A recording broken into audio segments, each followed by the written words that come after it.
ऋषभाख्यान से आरंभ हो रहा है।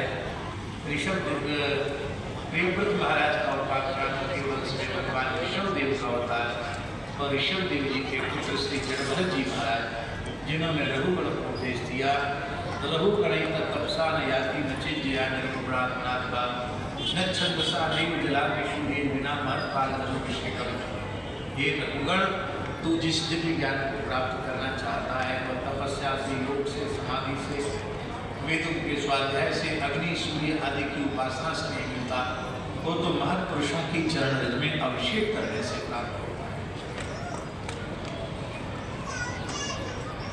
रघुगण का परम कल्याण किया। उसने ब्रह्मविद वरिष्ठ आत्माराम आप्तकाम परमहंस अवधूत महात्मा जड़भरत जी की चरण रज को उसके पर लगाया और वह जीवन मुक्त हो गया। ऋषभाख्यान पर्यंतम द्वितीय दूसरे दिन की कथा में ऋषभाख्यान तक होना चाहिए, तो हम ऋषभाख्यान तक पहुँच गए हैं।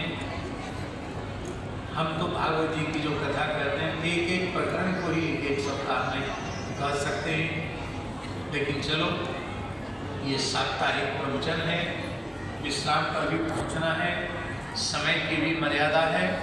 और अब हम थोड़ा कीर्तन करके कैलाशी का भजन सुनने के लिए सब लोग एकदम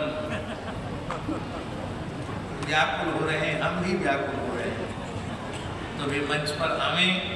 और एक बड़ी अच्छी बात आपको हम भेज रहे हैं। आज पूज्या महामंडलेश्वर श्री कनकेश्वरी माता जी ने भी इस उत्सव में अपनी भावनात्मक उपस्थिति भेजी है। हमसे बहुत देर तक बात हुई, बोले महाराज जी क्या करूँ, मैं अयोध्या जी में हूँ और रमेश जी का तो बहुत आग्रह था लेकिन किसी भी प्रकार से बन नहीं पा रहा है। हमने कहा आपका अंतःकरण वहाँ है, आपका आशीर्वाद है, इसी से कार्यक्रम सफल है। सभी श्रद्धालु समुदाय को उन्होंने जय सिया राम कहा है और अपनी खूब पूरे आयोजन के लिए अपनी शुभकामना व्यक्त की है। और साथ ही उन्होंने कहा है कि आप जो गोदावरी परिक्रमा करने वाले हैं उसमें हम कम से कम एक दिन की उपस्थिति आरंभ में जरूर देंगे। ये भी उन्होंने बड़ी बात की है। एक अद्भुत कार्य ये होने जा रहा है। विरक्त संत त्र्यंबकेश्वर 5 तारीख को पहुँचेंगे, 5 दिसंबर को, और वहीं निवास करेंगे, भगवान का पूजन करेंगे। 6 को श्री गोदावरी जी की परिक्रमा आरंभ होगी। पर आप लोग केवल सुनने ही सुनना, गृहस्थों को न्योता नहीं है।